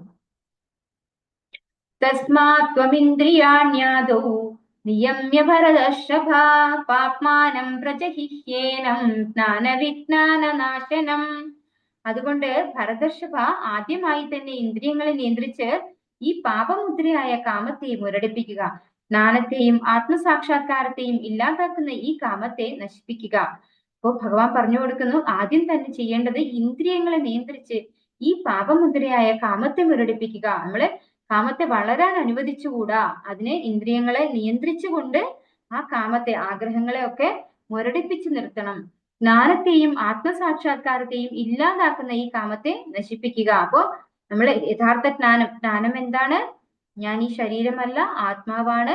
ഭഗവാൻ എല്ലാവരുടെ ഉള്ളിലും പരമാത്മാവായിട്ടുണ്ട്. നമ്മളൊക്കെ ഭഗവാന്റെ അംശങ്ങളാണ് അല്ലെ? ഈ ഭൗതിക പ്രകൃതിയിലുള്ള ത്രിഗുണങ്ങളാണ് നമ്മളെ നിയന്ത്രിക്കുന്നത്. ഇതൊക്കെ എന്താണ്? ജ്ഞാനമാണ് അല്ലെ? ഈ ജ്ഞാനത്തെയും ആത്മസാക്ഷാത്കാരത്തെയും, എന്താണ് ആത്മസാക്ഷാത്കാരം? ഭഗവാന്റെ സേവനമാണ് ഒരു ജീവാത്മാവിന്റെ യഥാർത്ഥ ലക്ഷ്യം എന്നുള്ള തിരിച്ചറിവും അങ്ങനെ ഭഗവാന്റെ തിരുനാമം ജപിക്കുകയും ഭഗവാനിലേക്ക് തിരിച്ചു പോവുകയാണ് നമ്മൾ വേണ്ടത്. അല്ലാതെ ഇനിയും ഇനിയും ആഗ്രഹങ്ങളെ പൂർത്തീകരിച്ചുകൊണ്ട് ഈ ഭൗതിക ലോകത്ത് കറങ്ങി തിരിഞ്ഞുകൊണ്ടിരിക്കുകയല്ല വേണ്ടത് എന്നുള്ളത് മനസ്സിലാക്കി സേവനം ചെയ്യണം ഭഗവാൻ അല്ലെ? അങ്ങനെ സേവനം ചെയ്യാനുള്ള ഒരു മാനസികാവസ്ഥ ആർക്കുണ്ടാവില്ല? ഈ ഇന്ദ്രിയങ്ങളുടെ ഇഷ്ടത്തിനനുസരിച്ച് അല്ലെ, ഇന്ദ്രിയങ്ങളെ നിയന്ത്രിക്കാതെ ഇന്ദ്രിയങ്ങളുടെ ഇഷ്ടത്തിനനുസരിച്ച് പ്രവർത്തിക്കുന്ന ഒരാൾക്ക് ഭഗവത് സേവനം ഒരിക്കലും ചെയ്യാൻ സാധിക്കില്ല എന്ന് ഭഗവാൻ പറഞ്ഞിട്ടുണ്ട് അല്ലെ? അപ്പൊ അങ്ങനെയുള്ള കാമത്തെ നശിപ്പിക്കുക, തുടക്കത്തിൽ തന്നെ മുരടിപ്പിക്കുക എന്നാണ് ഭഗവാൻ പറയുന്നത്. എങ്ങനെയാണ് മുരടിപ്പിക്കുക? അതാണ് ഇവിടെ നമുക്ക് പിക്ചറിൽ കാണാം. ശ്രീല പ്രഭുപാദര് ജപമാല കാണിക്കുന്നു അല്ലെ? ജപമാലയിൽ നമ്മൾ ജപിച്ചു കഴിഞ്ഞാൽ നമുക്ക് വേറെ ഒരു മാർഗവും ഇല്ല. ഈ കാമത്തെ ഇല്ലാതെയാക്കുക എന്ന് പറഞ്ഞു കഴിഞ്ഞാൽ എളുപ്പത്തിൽ അങ്ങനെ സാധിക്കുന്നൊന്നല്ല. അപ്പൊ ഭഗവാന്റെ തിരുനാമം ജപിച്ച് മാത്രമേ നമുക്ക് ഈ കാമത്തെ ഒക്കെ മുരടിപ്പിക്കാൻ സാധിക്കുള്ളൂ. ഇന്ദ്രിയാണി പരാണ്യാഹു ഇന്ദ്രിയേഭ്യഃ പരം മനഃ മനസസ്തു പരാ ബുദ്ധിഃ യോ ബുദ്ധേഃ പരതസ്തു സഹ. പദാർത്ഥങ്ങളെക്കാൾ ഉത്കൃഷ്ടങ്ങളാണ് കർമ്മേന്ദ്രിയങ്ങൾ. മനസ്സ് ഇന്ദ്രിയങ്ങളെക്കാൾ ശ്രേഷ്ഠമാണ്. ബുദ്ധി മനസ്സിനെയും കടന്നു നിൽക്കുന്നു. ആത്മാവ് ബുദ്ധിയേക്കാൾ ഉന്നതനാണ്. ഇവിടെ എന്താ പറയുന്നത്? ജഡപദാർത്ഥങ്ങളെക്കാൾ ഉത്കൃഷ്ടമാണ് കർമ്മേന്ദ്രിയങ്ങൾ. അതായത് ജഡപദാർത്ഥം എന്ന് പറഞ്ഞാൽ എന്താണ്? ഈ ശരീരമാണ് അല്ലെ? ഈ ശരീരത്തിലുള്ള ജഡപദാർത്ഥത്തില് ഇന്ദ്രിയങ്ങൾ എന്താണ്? അതില് ഇന്ദ്രിയങ്ങള് ഉത്കൃഷ്ടമാണ്. കർമ്മേന്ദ്രിയങ്ങളൊക്കെ ആ ജഡപദാർത്ഥത്തിനേക്കാൾ ഉത്കൃഷ്ടങ്ങളാണ് എന്ന് ഭഗവാൻ പറഞ്ഞിരുന്നു. അപ്പോ മനസ്സ് ഇന്ദ്രിയങ്ങളെക്കാൾ ശ്രേഷ്ഠമാണ്. മനസ്സ് ഇന്ദ്രിയങ്ങൾക്ക് അനുസരിച്ച് പ്രവർത്തിക്കുന്നുണ്ടെങ്കിൽ പോലും മനസ്സിന് എന്താണ്? അതിനെ നിയന്ത്രിക്കാനും സാധിക്കും അല്ലെ? മനസ്സുകൊണ്ട് ഇന്ദ്രിയങ്ങളെ നിയന്ത്രിക്കാനും സാധിക്കും. മനസ്സുകൊണ്ട് തന്നെ ഇന്ദ്രിയങ്ങൾക്ക് അടിമപ്പെട്ട് ജീവിക്കാനും സാധിക്കും. അപ്പൊ ആർക്കാണ് മനസ്സുകൊണ്ട് നിയന്ത്രിക്കാൻ സാധിക്കുക? ഭഗവാന്റെ സേവനത്തിൽ നമ്മൾ ഏർപ്പെട്ടു തുടങ്ങിയാൽ അങ്ങനെയുള്ളവരുടെ മനസ്സിന് എന്ത് സാധിക്കും? അവനവന്റെ കർമ്മേന്ദ്രിയങ്ങളെ നിയന്ത്രിക്കാൻ മനസ്സിന് സാധിക്കും. പിന്നെയോ ബുദ്ധി മനസ്സിനെയും കടന്നു നിൽക്കുന്നു എന്നാണ് പറയുന്നത്. അപ്പൊ മനസ്സിനേക്കാൾ ശ്രേഷ്ഠമായിട്ടുള്ളതാണ് ബുദ്ധി. ആത്മാവ് ബുദ്ധിയേക്കാൾ ഉന്നതനാണ്. അപ്പൊ ഓരോന്നിന്റെയും ഗ്രേഡ് പറയാണ്. കർമ്മേന്ദ്രിയങ്ങൾ ഏറ്റവും താഴേക്കിടയിലാണ് അല്ലെ? ജഡപദാർത്ഥങ്ങളെ അപേക്ഷിച്ച് നോക്കുമ്പോൾ കർമ്മേന്ദ്രിയങ്ങൾ ബെറ്റർ ആണ്. മനസ്സ് ഇന്ദ്രിയങ്ങളെ നിയന്ത്രിക്കാൻ കഴിവുള്ളതാണ്. എങ്ങനെയാണെങ്കിൽ ഭഗവാന്റെ സേവനം ചെയ്യുകയാണെങ്കിൽ. അതുകൊണ്ട് തന്നെ കർമ്മേന്ദ്രിയങ്ങളെക്കാൾ ഉത്കൃഷ്ടമാണ് മനസ്സ്. മനസ്സിനെ അനുസരിപ്പിക്കാൻ ആർക്ക് സാധിക്കും? ബുദ്ധിക്ക് സാധിക്കും. അപ്പൊ മനസ്സ് പല വഴിക്ക് പോകുമ്പോൾ ബുദ്ധിക്ക് പറയാം അങ്ങോട്ട് പോകരുത്, തിരിച്ചു വരും, ഭഗവാന്റെ അടുത്തേക്ക് വരും എന്ന് പറഞ്ഞു തരാൻ ആരെ കൊണ്ട് സാധിക്കും? ബുദ്ധിക്ക് സാധിക്കും. അതുകൊണ്ട് മനസ്സിനേക്കാൾ ഉയർന്നു നിൽക്കുന്നതാണ് ബുദ്ധി. ആത്മാവ് ബുദ്ധിയെക്കാളും ഉന്നതനാണ്. അത് കാരണം എന്തുകൊണ്ടാണ്? ആത്മാവ് ഭഗവാന്റെ തന്നെ ശാശ്വത അംശമാണ്, അല്ലെ? ഇവിടെ നമ്മുടെ ഇന്ദ്രിയങ്ങളെയൊക്കെ ഇന്ദ്രിയങ്ങളെ കുതിരകളായിട്ടാണ് പറയുന്നത്. അതെങ്ങനെയാണ്? അത് കടിഞ്ഞാൺ വെച്ച് പിടിച്ചില്ലെങ്കിൽ അത് അതിന്റെ ഇഷ്ടത്തിന് അങ്ങ് ഓടും, അല്ലെ? കുതിര എന്ന് പറഞ്ഞാൽ ഭയങ്കര ഫാസ്റ്റ് ആയിട്ട് ഓടുന്നതാണ്, അല്ലെ? ഓരോരോ ഇന്ദ്രിയങ്ങൾ ഇവിടെ കാണുന്നുണ്ട്, അല്ലെ? കണ്ണ്, മൂക്ക്, ചെവി, ത്വക്ക്, നാക്ക്, ഇങ്ങനെ 5 ഇന്ദ്രിയങ്ങളെയാണ് ഇവിടെ കാണിച്ചിട്ടുള്ളത് കുതിരകളുടെ രൂപത്തിൽ. അപ്പൊ ഈ 5 ഇന്ദ്രിയങ്ങളും എങ്ങനെയാണ്? അത് തന്നിഷ്ടത്തിന് പോകും. അതിനെ ആര് നിയന്ത്രിക്കണം? മനസ്സാകുന്ന കടിഞ്ഞാൻ കൊണ്ട്, അല്ലെ? മനസ്സാകുന്ന കടിഞ്ഞാൻ കൊണ്ട് അതിനെ നിയന്ത്രിക്കണം. ആരാ ആ മനസ്സാകുന്ന കടിഞ്ഞാൻ ആരുടെ കയ്യിലായിരിക്കുന്നത്? ബുദ്ധിയുടെ കയ്യിൽ. അപ്പൊ ഇങ്ങനെ ഈ ബുദ്ധി മനസ്സാകുന്ന കടിഞ്ഞാൻ കൊണ്ട് നമ്മുടെ കുതിരകളെ പോലെയുള്ള ഇന്ദ്രിയങ്ങളെ നിയന്ത്രിച്ചു നിർത്തിയാൽ അതിനകത്തിരിക്കുന്ന, അതായത് ആ കാട്ടിനകത്തിരിക്കുന്ന ആത്മാവ്, അല്ലെ? ആ ആത്മാവിന് കംഫർട്ടബിൾ ആയിട്ട് ഇരിക്കാൻ പറ്റും ഇങ്ങനെ നിയന്ത്രിച്ചാൽ. ഇല്ലെങ്കിൽ എന്താണ്? ആത്മാവിനും ട്രബിൾ ആണ്, അല്ലെ? ഇതെല്ലാം ഇതിന്റെ വഴിക്ക് പോയി കഴിഞ്ഞാൽ അത് അപകടത്തിലേക്കാണ് പോവുക. ഹരേ കൃഷ്ണ കൃഷ്ണ കൃഷ്ണ ഹരേ ഹരേ, ഹരേ രാമ രാമ രാമ ഹരേ ഹരേ. വാഞ്ചാകൽപതരുഭ്യശ്ച കൃപാ സിന്ധുഭ്യൈവ ച പതിതാനാം പാവനേഭ്യോ വൈഷ്ണവേഭ്യോ നമോ നമഃ. അനന്തകോടി വൈഷ്ണവവൃന്ദ की जय. श्रील प्रभुपाद की जय. गुरु महाराज की जय. हरे कृष्णा.